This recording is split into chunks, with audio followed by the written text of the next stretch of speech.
Today we're going to break down the opening scene to Goodfellas, written by Nicholas Pileggi and Martin Scorsese. There is no ampersand between their names, which generally means they worked on the project separately. It's based on a book by Nicholas Pileggi written in 1986 called Wise Guy, Life in a Mafia Family. Let's see what he had to say about the story in an interview with Charlie Rose. And what was this fascination, though, with the mob for you, and this interest and curiosity? Well, I think I was fascinated by these people. I saw that world growing up, you didn't know about it. When I was a kid, of course, there was no such thing as organized crime. You remember the FBI said there is no such thing as organized crime. And yet I would look out the window, much the way the kid in Wise Guy looked out the window. And you'd see these guys in aluminum suits and shiny shoes with all this money and big Cadillacs, and they never worked. Well, it's good to know the FBI certainly doesn't cover up information from the American public anymore. Let's see what Martin Scorsese had to say in an interview with the American Film Institute. But, that's what it is. That's what the trick of that film was, the idea of the humor. To, in a way, I was exploring how I could still be feeling endeared to people like that, because I grew up around them. And yet I know what they do, It's that dichotomy. I can't bring the two together.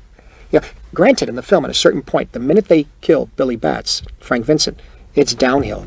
All right, let's get into the script. This scene occurred on page 3 or page 4 in the actual film. It opens with this scene. I don't know if that was an editing decision or directing decision, but that definitely, I love it. I think they started exactly where they should have started. There's also a few lines here from Tommy that I don't hear, and I also noticed there's no dialogue written for in the car scene, which there is in the finished product. You can see the intent with the characters does not change from the script to the scene that was shot.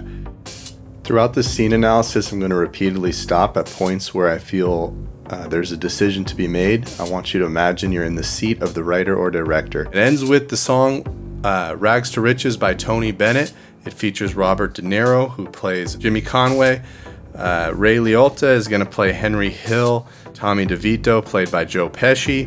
Billy Batts is going to be played by Frank Vincent. Michael Ballhaus, the director of photography, along with Thelma Kolber Schoonmaker, who is Martin Scorsese's longtime editor of over 50 years of work. Let's take a look at the scene and break it down.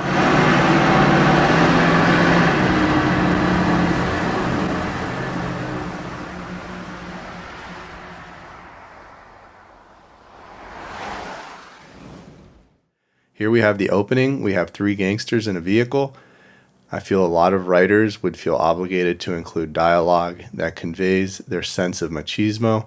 They might be talking about illegal activity. They might be talking about drugs. Let's see how Scorsese chose to handle this situation.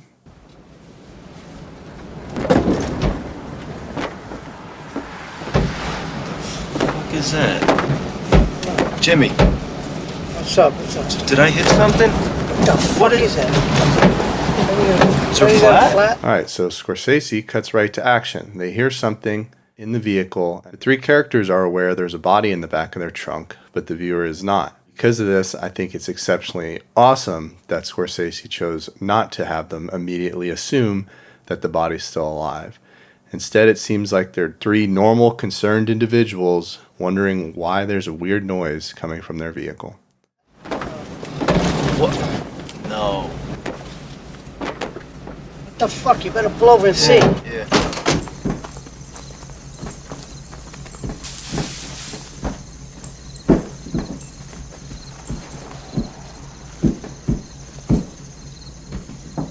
There's no longer any doubt that there's a living human in the trunk of the vehicle.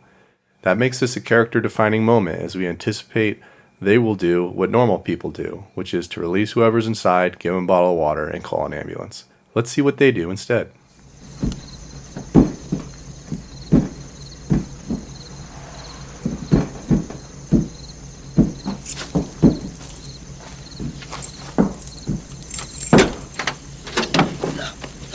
As the men grip their weapons, they expose a bloodied and beaten Billy Batts. With the information the viewer has been given, it would be reasonable for them to assume that the 3 men put Billy Batts in this condition. However, there's still a moral conflict as Billy Batts is in no condition to fight and begging for mercy. Let's see how they react. No, still alive. No, fucking piece of shit. Die. Look at me. Look at my fucking eyes. Die. Unfortunately for Billy, Tommy does not grant his request. The Camera then focuses on Jimmy Conway. It would be of no surprise to hear him tell Tommy to back off, to let him go, or that he's had enough.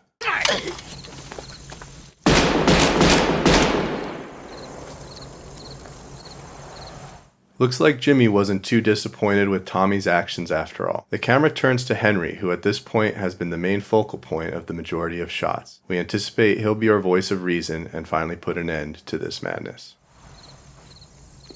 As far back as I can remember, I always wanted to be a gangster.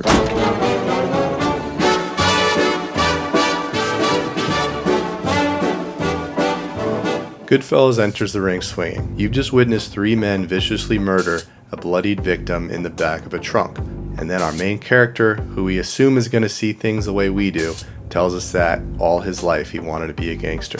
There's a reason I've been asking questions the way that I have. It's because this is not a story about good, nor is it a story about evil. It's a story about exuberance, or the idea of living without fear of any consequences. I love this scene and I love this film. I hope you got something from this analysis. Thank you for watching. I wanted to show you the star of the movie is a way of life, not a character. Somebody commented that it's like Scarface without Scarface, but that's what it is. Yeah, we don't need Scarface in the film.